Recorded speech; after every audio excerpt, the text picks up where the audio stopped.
Hello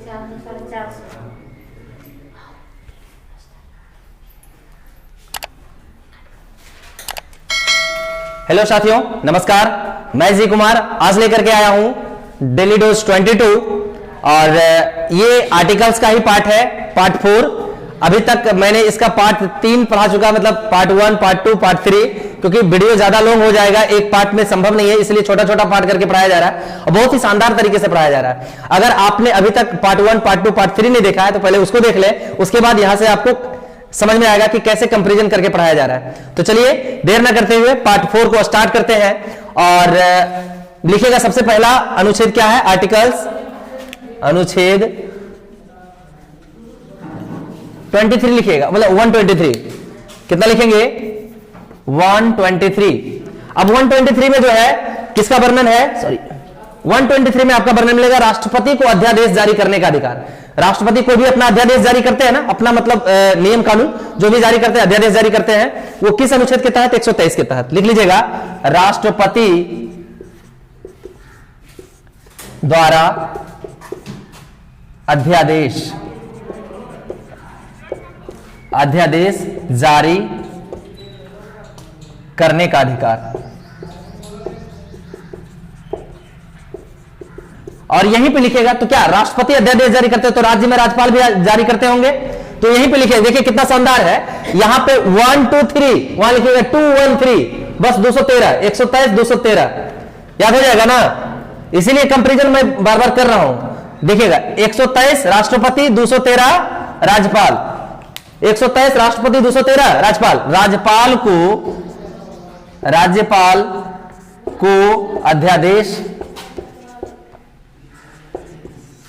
अध्यादेश जारी करने का अधिकार। ये कौन सा अनुच्छेद देता है? 213 देता है। राज्यपाल को अध्यादेश जारी करने का अधिकार कौन सा देता है? 213 देता है। यहीं पे लिखिएगा 124, एकदम शानदार तरीके से पढ़ते चलिए, आराम आराम से समझ के पढ़िएगा। 123 में राष्ट्रपति अध्यादेश जारी करेगा, 213 में राज्यपाल अध्यादेश जारी करेगा। फिर यहीं पे 124 में सर्वोच्च न्यायालय का गठन है, सुप्रीम कोर्ट ऑफ इंडिया, है ना। लिखिएगा सर्वोच्च न्यायालय का गठन। तो बताइए, जब सर्वोच्च न्यायालय होता है तो उच्च न्यायालय भी होता है ना। एकदम आराम से देखिए कितना बढ़िया है लिखा हुआ, 124 तो 214 में किसका वर्णन है? उच्च न्यायालय का गठन। लिखते चलिए आराम से, उच्च न्यायालय का गठन, ये याद हो जाएगा आपसे। 123 213, 124 214, ठीक है, चलेगा ना, एकदम ऐसे याद करिएगा। फिर लिखिए अगला 141, 141 में किसका वर्णन है आपको? 141 में है कि सर्वोच्च न्यायालय जो भी नियम कानून बना दिया तो उस सभ्य अथी पे लागू हो जाएगा, सब न्यायालय पे। भारत में जितना न्यायालय है, चाहे हाई कोर्ट हो, चाहे तो सिविल कोर्ट हो, है ना, चाहे जिला कोर्ट हो, जो भी हो, सब में लागू होगा। जो सर्वोच्च न्यायालय एक बार नियम कानून बना दिया उसी को फॉलो कौन करता है? सभी न्यायालय करता है, ठीक है। तो लिखिएगा सर्वोच्च न्यायालय द्वारा घोषित कानून का, सर्वोच्च न्यायालय द्वारा घोषित, मतलब जो भी घोषणा कानून का कर दिया, घोषित कानून का सभी न्यायालय पर लागू होना, न्यायालयों पर लागू होना। मतलब एक बार जो कानून बना दिया गया सर्वोच्च न्यायालय के द्वारा, वही कानून सभी न्यायालय में पारित होगा। ये अपना अलग नियम कानून हाईकोर्ट नहीं बना सकता है, नहीं ना। वो सभी नियम कानून किसके द्वारा घोषित कानून को मानेगा? जो सर्वोच्च न्यायालय कर दिया। यानी भारत में सबसे बड़ा न्यायालय कौन? सर्वोच्च न्यायालय। उसके बाद आता है प्रत्येक राज्य का हाईकोर्ट, है ना, उच्च न्यायालय। उसके बाद आता है आपका जिला कोर्ट। तो चलिए ये हुआ 141। फिर लिखिएगा 143 नंबर, मिटा दे ऊपर से, गुड।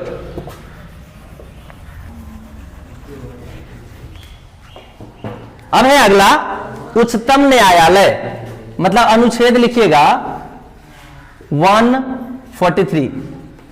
अब है उच्चतम न्यायालय, सुप्रीम कोर्ट। तो भारत का सबसे बड़ा न्यायालय कौन सा? Supreme court. अब भारत में आपकी कार्यपालिका शक्ति की तरफ से सबसे बड़ा महामहिम कौन? राष्ट्रपति। है ना। तो राष्ट्रपति सुप्रीम कोर्ट से परामर्श ले लेता है, ले सकता है। ये कौन सा अनुच्छेद कहता है? 143। यानी सुप्रीम कोर्ट, हां, तो राष्ट्रपति सुप्रीम कोर्ट से परामर्श ले सकता है और सुप्रीम कोर्ट भी परामर्श राष्ट्रपति को दे सकता है, लेकिन राष्ट्रपति मानेगा कि नहीं मानेगा ये राष्ट्रपति पे डिपेंड करता है। ठीक है, परामर्श लेने का अधिकार कौन सा देता है? अनुच्छेद 143 देता है राष्ट्रपति को सुप्रीम कोर्ट से परामर्श ले सकता है किसी भी कार्य के लिए, और सुप्रीम कोर्ट भी परामर्श दे सकता है राष्ट्रपति को, लेकिन राष्ट्रपति मानेगा कि नहीं मानेगा ये किस पे डिपेंड करता है? राष्ट्रपति पे। तो लिखिएगा, राष्ट्रपति द्वारा सर्वोच्च न्यायालय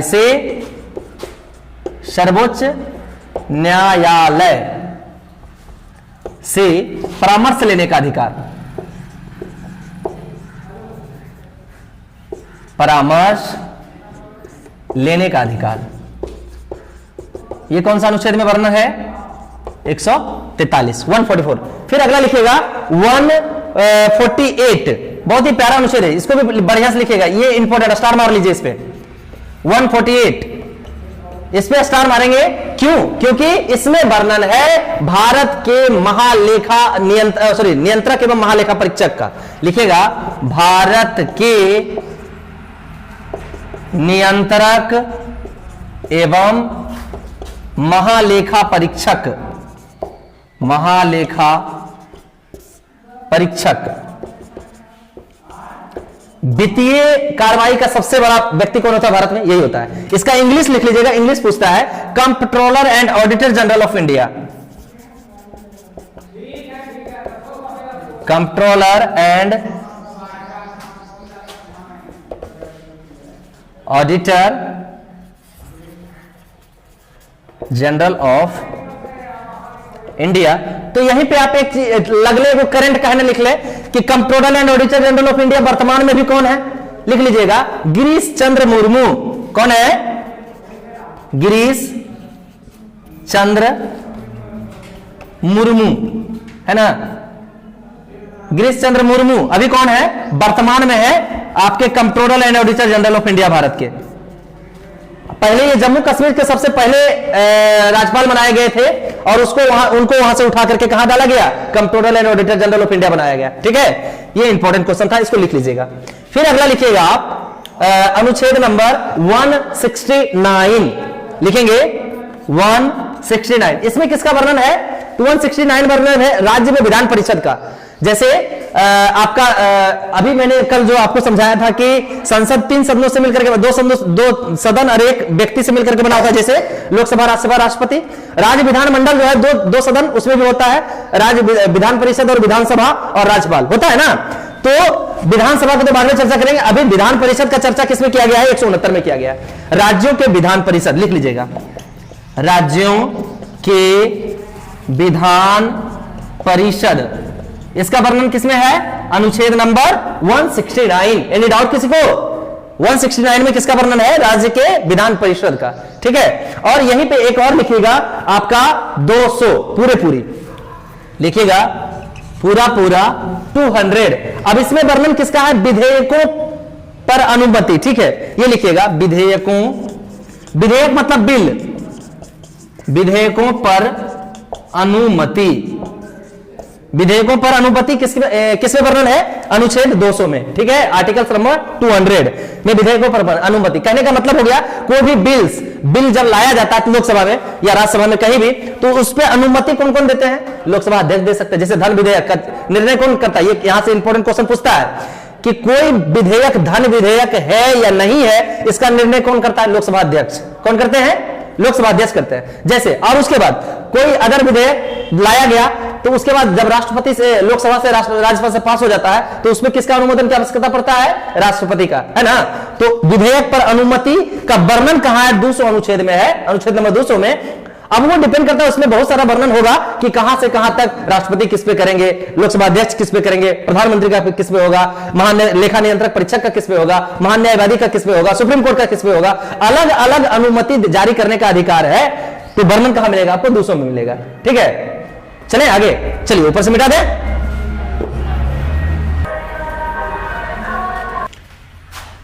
उसके बाद है आपका 201 201, ठीक है, अभी 201 में पढ़ाया मैंने, सॉरी पूरे दूसरे में, कि विधेयकों पर अनुमति, कोई भी बिल्स, है ना, कोई भी अध्यादेश या बिल पर अनुमति का वर्णन किसमें था? 200 में।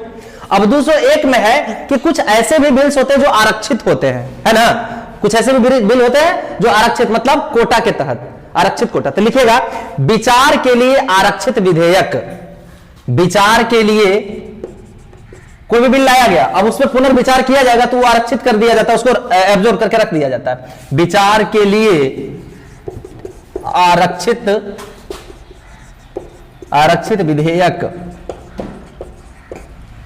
फिर आप लिखेंगे 201 के बाद आप लिखेंगे 212 में 212, 212 में क्या लिखेगा कि न्यायालय द्वारा विधानमंडल के कार्रवाई की जांच न किया जाना। हमने आपको अनुच्छेद 50 में पढ़ाया है कि कार्यपालिका और न्यायपालिका का पृथककरण अलग अलग पढ़ाया गया ना, दोनों एक दूसरे में हस्तक्षेप नहीं करेंगे। तो बताइए यहां पे राज्य विधानमंडल में कैसे कर सकते हैं? तो इसी चीज का वर्णन है कि लिखेगा न्यायालय द्वारा राज्य या विधानमंडल, लिखिए डायरेक्ट विधानमंडल की कार्रवाई का जांच न किया जाना, इसका वर्णन कहां मिलेगा आपको? 212 में। फिर 212 के बाद लिखिएगा आप 243 का झ। देखिए कैसे कैसे इंक्लूड किया जाता है ना। 243 का झ लिखिएगा। आपको 395 अनुच्छेद ही पढ़ाया जाएगा ना, आप बोलिएगा सर 444 क्यों बता रहे हैं आप, तो बढ़ करके उतना हो गया था। ऐसे करके इंक्लूड किया गया है अलग अलग, किसी न किसी अनुच्छेद में ही क्या किया गया है, किसी में क, झ, ए, बी ऐसे करके वर्णन किया गया है। तो लिखिएगा 243 के झ में किसका वर्णन है? राज्य वित्त आयोग का। वित्त आयोग का वर्णन हम पढ़ाएंगे, आगे आएगा, लेकिन ये इसमें किसका वर्णन है? राज्य वित्त आयोग का, है ना। लिख लीजिएगा राज्य वित्त आयोग। राज्य वित्त आयोग का वर्णन किसमें मिलेगा आपको? 243 का झ। फिर आप लिखिएगा 244 244 में किसका वर्णन है आपका? अनुसूचित क्षेत्रों तथा जनजातीय क्षेत्रों का प्रशासन, है ना। लिखिएगा अनुसूचित क्षेत्रों तथा जनजातीय क्षेत्रों का प्रशासन। वहां पर प्रशासन कैसे होगा, इसकी वर्णन किसमें मिलेगा आपको? अनुसूचित क्षेत्र मतलब SC ST क्षेत्र का प्रशासन, SC मतलब शेड्यूल्ड कास्ट, ST मतलब शेड्यूल्ड ट्राइब्स, वहां के क्षेत्रों का प्रशासन इसमें वर्णन है आपका 244 में। फिर आप लिखेंगे 249, है ना, 249 में आपका किसका वर्णन मिलेगा? 249 में राज्य सूची के विषय पर संघ द्वारा कुछ विशेष निर्णय बनाने का अधिकार देता है, शक्ति देता है ना। राज्य सूची के विषय पर राष्ट्रीय हित में लिख लीजिएगा, राज्य सूची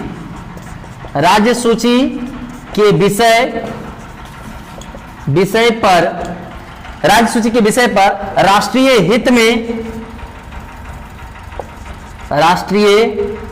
हित में कानून बनाने की संघ की शक्ति। अब इसको समझेंगे क्या हुआ कि जैसे मैंने आपको आपको डेली डोज फर्स्ट में भी पढ़ाया हुआ, जब अनुसूची पढ़ाया था तो उसमें जाके देख लीजिएगा। अनुसूची में पढ़ाया है कि अनुसूची नंबर 7 में विषयों का वर्णन है, संघ सूची, राज्य सूची और समवर्ती सूची। तो अलग अलग सीटों का क्या गया, विषयों का बंटवारा किया गया संघ और राज्य के बीच। तो संघ सूची में वैसा कानून जिसमें केवल संघ कानून बनाता है, राज्य सूची जिसमें केवल राज्य कानून बनाते हैं, और समवर्ती सूची जिसमें दोनों मिलकर के कानून बनाता है। और ऊपर से अगर राज्य समवर्ती सूची में राज्य कानून नहीं बनाया तो उसमें भी कानून कौन बनाता है? संघ सूची बनाता है, मतलब संघ बनाता है। लेकिन ये जो आपका राज्य सूची है, तो अभी कहिएगा सर राज्य सूची पर तो राज्य सरकार को कानून बनाना चाहिए, संघ का इसमें क्या जिम्मेवारी है? तो जब राष्ट्रीय हित की कोई बात हो, मतलब पूरा देश लेवल का जब कोई बात हो, उसमें अगर कानून बनाने की बात हो, तब वहां पे संघ सूची हस्तक्षेप करेगा। संघ कौन करेगा? केंद्र सरकार उसमें हस्तक्षेप करके कानून बनाएगा। राज्य सूची पर भी यह शक्ति देता है कौन सा अनुच्छेद? 249 अनुच्छेद। समझ में आई बात कि जब राष्ट्रीय हित का कोई बात हो तो राज्य सूची पे भी कानून जो है केंद्र सरकार बना सकती है, यह अनुच्छेद देता है, शक्ति प्रदान करता है अनुच्छेद 249। यह संविधान में सब वर्णन है, ठीक है। आगे मिटा दो ऊपर से। अब है आपका लिखिएगा अनुच्छेद 62 262।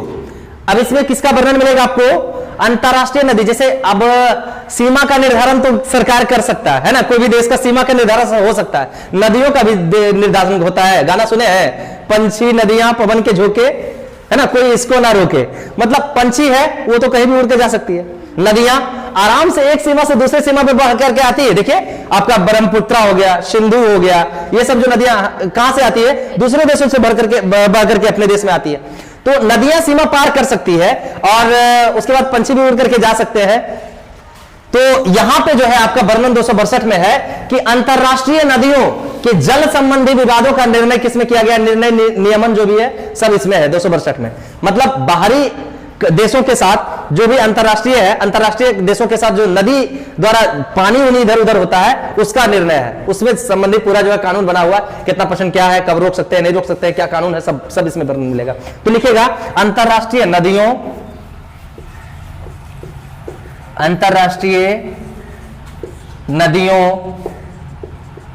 के जल संबंधी विवादों का निर्णयन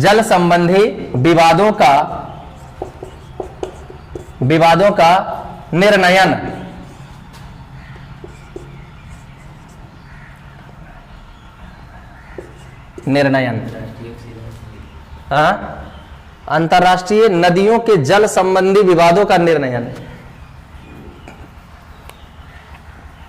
फिर अगला लिखेगा 262 के बाद लिखेंगे 263। इसमें किसका वर्णन है? 263 में लिखेगा अंतरराष्ट्रीय हो गया, अंतरराष्ट्रीय परिषद के संबंध में जानकारी।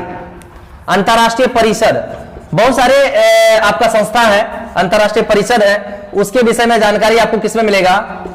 अंतरराष्ट्रीय परिषद के संबंध में जानकारी। ये आपको कहां मिलेगा? 263 में। बहुत इंपॉर्टेंट अनुच्छेद है। कहने का मतलब हो गया भारत किस किस अंतरराष्ट्रीय परिषद का सदस्य है, किसका नहीं है, किसमें जुड़ने वाला है, किसमें अलग है ना, WHO का सदस्य है कि नहीं, है ना, UNO का सदस्य है कि नहीं, तो वो सब अंतरराष्ट्रीय परिषद हुआ। अब उसका जो पूरे जानकारी आपको कहां मिलेगा? 263 में मिलेगा। जितने भी भारत उसका है या नहीं है ना, नाटो का सदस्य है नहीं है ना, दक्षिण south Asian association for regional corporation इस सब का है तो तो इस सब का वर्णन आपको कहां मिलेगा? 263 में। फिर आगे आप लिखेंगे 263 के बाद 280। इंपॉर्टेंट, स्टार लगा लीजिएगा। 280 में स्टार लगाएंगे, कई स्टार। अब इसमें किसका वर्णन है? वित्त आयोग का। लिखेंगे वित्त आयोग का वर्णन कहां मिलेगा आपको? 280 अनुच्छेद में। वित्त आयोग मतलब वित्त मतलब सीधे फाइनेंशियल, पैसा कौड़ी वाला, है ना, पैसा उसा वाला सब आपको कहां मिलेगा? चर्चा 280 में। अभी थोड़ा देर पहले पढ़ाए थे किसका? 200 आपको कितना? 243 का राज्य वित्त आयोग का, यहां है पूरे वित्त आयोग का। फिर अगला लिखेंगे आप 280 के बाद पूरा 300 में किसका वर्णन है आपको? 300 में है विधि प्राधिकार के बिना। जैसे मान लिया जाए आपकी कोई प्रॉपर्टी है, पिताजी क्या किए, उसको दखल कर दिए, तो ऐसा आप नहीं कर सकते। वो चाहेगा तो दावा कर सकता है, आपका पुत्र ही है, DNA टेस्ट हो जाएगा, वो कहेगा ये मेरा बेटा नहीं है, हम इसको अपने संपत्ति से अलग करते हैं, है ना, ये मेरा भाई नहीं है, इसको हम अपने संपत्ति से अलग करते हैं, तो आप ऐसे कर दीजिएगा। संविधान अनुच्छेद 300 कहता है कि किसी भी व्यक्ति को उसके संपत्ति से बिना विधि प्राधिकार के बिना वंचित नहीं किया जा सकता, उसको अलग नहीं कर सकते। लिखिएगा इस चीज को, लिखिएगा किसी भी व्यक्ति